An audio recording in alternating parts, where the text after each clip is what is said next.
Баршаңызға сәлем достар. Бүгін сіздерге өте тез дайындалатын әрі дәмді мини бутербродтардың рецептісін ұсынамын. Немесе өте тез дайындалатын пицца деп те атауға болады.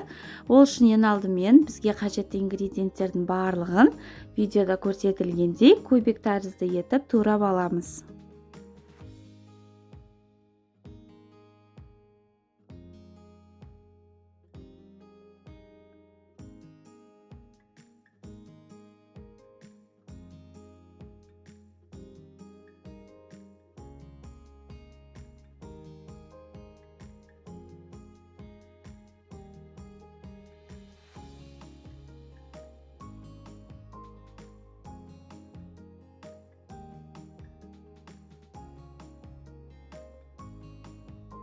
Сырды осылай үкіштің орташа көзінен өткіземіз.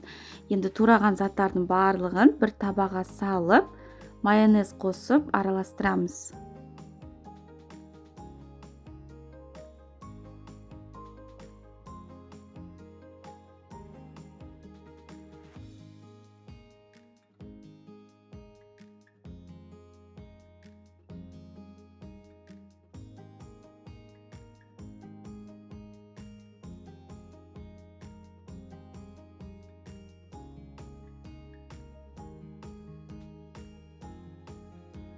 Менде арнайы осылай кесілген батоннан енді осы нанның үстіне біздің дайын массамызды салып, қызып тұрған пеште 200 градуста 6-8 минуттай пісіріп аламыз.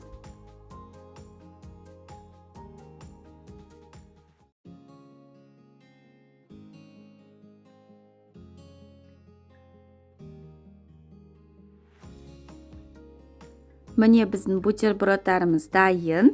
Дәмі өте керемет дәмді болып шығады, әрі тез дайын болады. Сіздерге тура осы бутербродты жасап көруге кеңес беремін. Видео ұнаса, каналға тіркеліп, лайк басып, комментарий қалдыруды ұмытпаңыздар.